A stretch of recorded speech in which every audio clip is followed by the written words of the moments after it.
বর্তমানে সামাজিক মাধ্যমে জান্নাতুল সুমাইয়া হিমিকে নিয়ে নতুন করে আলোচনা শুরু হয়েছে। তার সাম্প্রতিক কিছু ছবি ও পোশাক নিয়ে নেট দুনিয়ায় চলছে নানা ধরনের মন্তব্য। আর এই বিষয়টি নিয়ে মুখ খুলেছেন হাসনাত আব্দুল্লাহ। তিনি বলেন, বর্তমান সময়ে জনপ্রিয় তারকারা যা করেন তা অনেক তরুণী অনুসরণ করে। তাই জনসম্মুখে আসার সময় সবাইকে একটু বেশি সচেতন হওয়া উচিত। তার মতে একজন শিল্পীর ব্যক্তিগত স্বাধীনতা থাকলেও সমাজের প্রতি কিছু কিছু দায়িত্ব রয়েছে। অন্যদিকে হিমির ভক্তরা বলছেন, একজন অভিনেত্রী কী পোশাক পরবেন সেটা সম্পূর্ণ তার ব্যক্তিগত বিষয়। তারা মনে করেন অভিনয় ও ব্যক্তিগত জীবনকে আলাদা করে দেখা উচিত।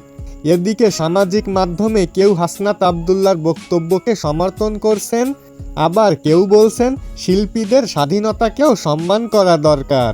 ফলে বিষয়টি নিয়ে এখন নেট দুনিয়ায় শুরু হয়েছে ব্যাপক আলোচনা ও বিতর্ক। তবে এই মুহূর্তে হাসনাত আব্দুল্লাহ সত্যি এমন কোনো বক্তব্য দিয়েছেন কিনা তা সঠিকভাবে যাচাই করা যায়নি। তাই সামাজিক মাধ্যমে ছড়িয়ে পড়া যে কোনো তথ্য বিশ্বাস করার আগে তথ্যের সত্যতা যাচাই করা গুরুত্বপূর্ণ। তো বন্ধুরা, এই পুরো বিষয়টি নিয়ে আপনার মতামত কি সেটা অবশ্যই কমেন্ট করে জানাতে ভুলবেন না। দেখা হবে, কথা হবে পরবর্তী কোনো ভিডিওতে।